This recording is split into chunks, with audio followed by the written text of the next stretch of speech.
फूफ। पाकिस्तान का एक और सुअर, एक भिखारी जिसका नाम है शाहिद अफरीदी। बहुत लोग जानते ही होंगे उसको। एक रिटायर्ड फेल्ड क्रिकेटर जिसने अपनी ज़िंदगी में सिर्फ एक अचीवमेंट करी है कि वो खुद ही कंफ्यूज था कि वो तो बॉलर था या बैट्समैन था। ये आदमी जो ज़िंदगी में आज तक समझ नहीं आया, पता नहीं कितना साल क्रिकेट खेला है और वो कभी तक समझ नहीं पाया कि वो बैट्समैन है कि बॉलर है। ये बोलेगा। खैर, इसको एक्सपोज करता हूँ मैं। सबसे पहले मैं आपको बता दूँ, मैंने दानिश कनेरिया का इंटरव्यू देखा। दानिश कनेरिया का भी इंटरव्यू था, कल इंटरव्यू आया था। उसमें जो उसने बातें बोली हैं, I just share that with you. Danish Kaneria कहता है कि शाहिद अफरीदी ऐसा आदमी है, वो हमेशा हिंदूज के अगेंस्ट रहा है।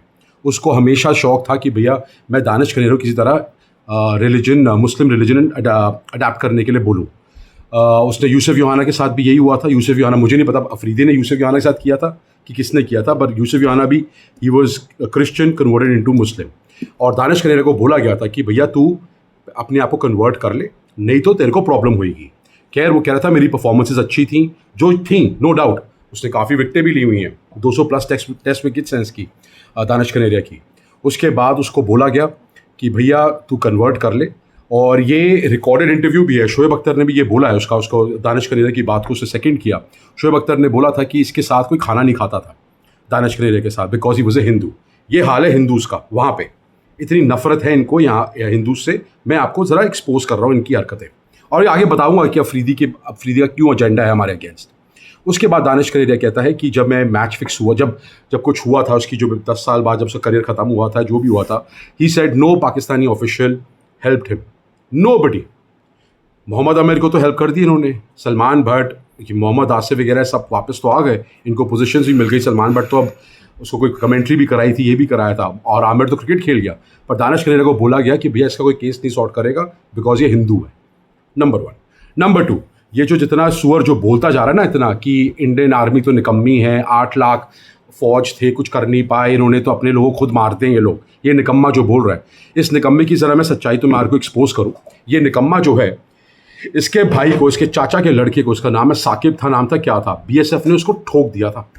बीएसएफ ने उसको ठोक दिया था, और ये प्रूफ है, जाके गूगल कर लेना। शाहिद अफरीदी का चाचे का लड़का, BSF had shot him. Why? Because obviously he was working with the LT, लश्कर तैयबा करके कोई टेररिस्ट ऑर्गेनाइजेशन है, मुझे नहीं पता, ऐसी कुछ एलटी था, ऐसी कुछ नाम था। उसके साथ था इसके लड़के साकिब के पॉकेट में उसकी फ़ोटो पाई गई। फिर उन्होंने लोग शायद शाहिद अफरीदी का फ़ैन होगा, क्या होगा। बट जब बाद में इन्वेस्टिगेट किया तब पता चला कि भैया ये फ़ैन नहीं, इसके चाचे का लड़का है। ये है रियलिटी इसकी। अच्छा, दानिश कनेरिया ने एक और पॉइंट बोला। दानिश कनेरिया ने बोला कि शाहिद अफरीदी, ये बड़ा फेमस है, आप सर्च करिएगा, शाहिद अफरीदी की अपनी बेटी, हिज ओन डॉटर, वो शायद हिंदी सीरियल्स देखती थी, टेलीविज़न सीरियल्स देखती थी, तो उसने वो, क्योंकि हमारे उसमें वो कल्चर्स का भी होता है, तो पूजा वूजा कोई कर रहा था, सीरियल में कुछ देखा होगा, तो इसकी बेटी भी आरती करनी शुरू कर दी, इसने अपने घर में शुरू कर दी इसने आरती करनी। तो वो कहता है इसने अपनी बेटी को मारा है, इसको थप्पड़ मारा है और बोला खबरदार तूने ये आरती वारती करी। ये हाल है अफरीदी का। और ये जो लोगों को बोलता रहता है कि ये वो अफरीदी है जो कहता है कि अपने बच्चों को फ़ोन मत देना, मैंने अपनी बच्ची को जब उसकी शादी हुई तब फ़ोन दिए, नहीं तो बच्चे ख़राब हो जाते हैं। ये आदमी है वो। ऐसे आदमी के बारे में अब क्या बोले। कनेरिया ने बड़ी सही बात बोली है। कहते हैं ये जो अफरीदी ने जो बात बोला है ना, ये पहले से, इसकी जो हिंदू हेट्रेड है ये आज से नहीं है, बहुत पहले से है। और इंडियन मीडिया, कहता है मुझे समझ नहीं आता इंडियन मीडिया क्यों इसको इतनी ऊल देती है, क्यों आप लोग इसको अपने चैनल्स में बुलाते हो, इंटरव्यू लेते हो, जब भी आते हैं अफरीदी भाई ये वो। ये एक्चुअली में ही इज़ राइट, ये हमारा कसूर है। हमारे देश में जो कुछ जयचंद जर्नलिस्ट हैं जिनकी पैर कांपते हैं, टांगे कांपते हैं, इनके गोटे खड़े नहीं होते, इनके गोटे टूट जाते हैं जब ये अफरीदी को देखते हैं, और उसके बाद अफरीदी भाई ये वो भाई वो भाई, और इनको कॉन्क्लेव में बुलाते हैं ये करने के लिए कि भाई आप इंटरव्यू लो, ये करो वो करो। ये हाल है। जागो हिंदुस्तानियों, मेरे प्यारे भाइयों, जागो। ये हमारी ही गलती है, हम इनको श्रेय देते हैं। अफरीदी जिसकी आवाज़ है हिंदुस्तानी फौज तो कर लेगी, इसकी ऐसी आवाज़ है। ये नल्ला कुछ करेगा? ये नल्ला, इसने पहले भी बहुत सारी एंटी इंडिया कमेंट्स करी हुई हैं, तब भी चुप। तब भी हमारे क्रिकेटर्स इसको सपोर्ट करते हैं, सब कुछ करते हैं, जब आते हैं ये करते हैं। अभी रिसेंटली, मतलब जब अभी चैंपियनशिप ट्रॉफी हुई थी, जो अफरीदी, जयशाह और उसके साथ बैठे हुए थे हमारे एक और मिनिस्टर के साथ बैठे हुए थे, नहीं बैठना चाहिए था? जब आपको पता है इस बंदे की हिस्ट्री जो सिर्फ कितनी हेट्रेड है इसको हिंदूज के अगेंस्ट, आप क्यों बैठे थे? मैं मान सकता हूँ कि आप बीच में तो नहीं कर सकते, पर आप पहले ही, आपकी तो सीट्स पहले से एलोकेट हुई होंगी, आपको पहले ही मना कर देना चाहिए। ये रियलिटी है गाइस, ये रियलिटी है हमारी। हम उसको क्या, सुअर को क्या गाली दें जब हम खुद ही इसको श्रेय देते हैं? हम क्यों इसको बुलाते हैं, मीडिया में बुलाते हैं, जो हमारे जो जयचंद जर्नलिस्ट हैं जिसकी पैर कांपते हैं, उसको हम क्यों बुलाते हैं अपने कॉन्क्लेव में और अफरीदी से बात कराते हैं, अफरीदी से बात करते हैं? बताओ जी, अफरीदी कौन है? अफरीदी ये लन क्रिकेटर, एक घटिया क्रिकेटर, तुच्चा क्रिकेटर जिसकी कोई औकात नहीं है, जो मारने जाता तो पता नहीं था कि मारना कहाँ है। लपेड़ू बैट्समैन, बॉलर सिर्फ ये 500 ओडिया कुछ खेल गया, उसमें विकेटें ले गया, it's not a big deal. He was never a great player, he is just an overhyped player, उसको बना दिया ओवरहाइप्ड जस्ट बिकॉज। और ये हमेशा ही हिंदू के अगेंस्ट बोलता रहता है गाइस, हिंदू एंड इंडिया के अगेंस्ट बोलता रहता है ये। You know, we have to wake up. ये पाकिस्तान की ये औकात है कि ये इनके खुद के जो जिस बंदे ने ये चलाया था, मुनीर मियाँ, वो गायब हो गए हैं। वो उनका कोई अता पता ही नहीं है, पता नहीं कौन से बिल में छुपा हुआ है वो आदमी। अपनी उसकी फैमिली को भेज दिया और इसने अपने पौए आगे भेज दिए। कभी इनका पाकिस्तान का चौकीदार मोहसिन नकवी इंटरव्यू देता है कि इंडिया हमारी इकोनॉमिक ग्रोथ को हर्ट करना चाहता है, इंडिया जलता है हमसे। एक तो यार मन करता है इनको ना पिछवाड़े में ना बर्फ के सिल्ले में बिठा के इनको डंडे से पिछवाड़े में लात मारूं। एक ये मोहसिन नकवी, फिर ये अपने कभी इस चूजे को खड़ा कर देते हैं अफरीदी को कि भैया एक्सलेटर बोल भाई, तू बोलते रहे। जावेद मियादाद का तो पता ही है आपको, हर टाइम पे मैं ये यूज़ कर, हम तो ये यूज़ कर देंगे, वो यूज़ कर देंगे। इनफैक्ट मैं आई एम एक्चुअली शॉक्ड। ये ना मेजर गौरव आर्या कहते हैं कि बड़ी सही बात बोली है ना, I actually face this. Major Gaurav Arya ने बोला था कि यार ये जितने भी पाकिस्तान के लोग हैं ना, इनके बस दिमाग में ये है कि हम न्यूक्लियर पावर है और हमेशा ये न्यूक्लियर पावर बोलते रहेंगे।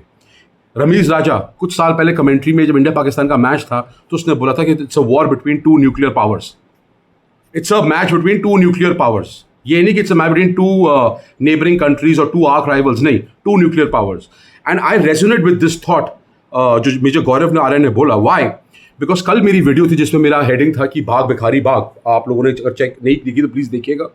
इस वीडियो में एक पाकिस्तानी ने कमेंट किया, he was respectful towards me. तो मैंने उसको ज़्यादा कुछ उससे बात नहीं करी, डिबेट मैंने एंड कर दिया, बिकॉज समझाने का कोई फ़ायदा नहीं है यार, इनको क्या समझाएं। उसने कमेंट में भी बोला था कि देखिए आप भी न्यूक्लियर पावर है, हम भी न्यूक्लियर पावर है।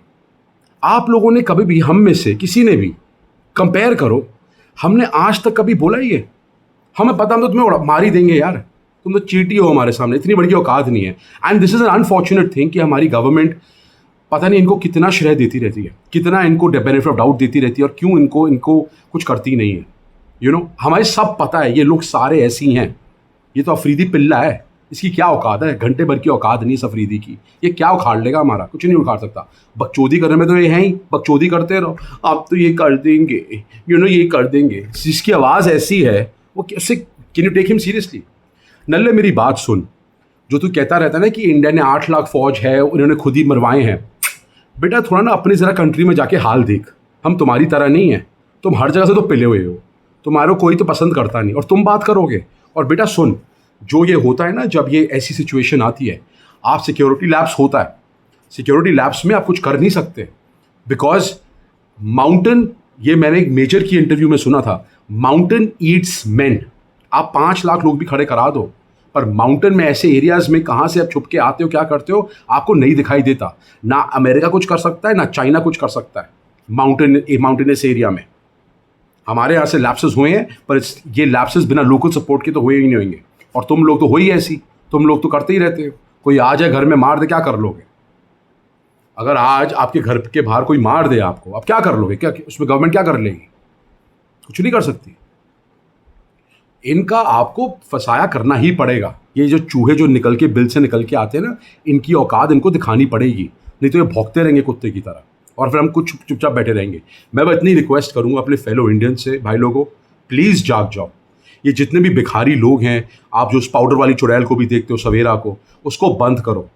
ये सब मैं बता रहा हूँ 2 फेस्ड लोग हैं, तभी इनका नाम पोरकी रखा हुआ है, बिकॉज ये करते ही ऐसे हैं। ये किसी के सगे नहीं होते। मानो मेरी बात और जागो मेरे भाइयों, इन सबको मत देखो, यही रिक्वेस्ट कर सकता हूं मैं। जय हिंद, वंदे मातरम। पसंद आई तो प्लीज़ वीडियो को लाइक शेयर सब्सक्राइब करिए। Love you.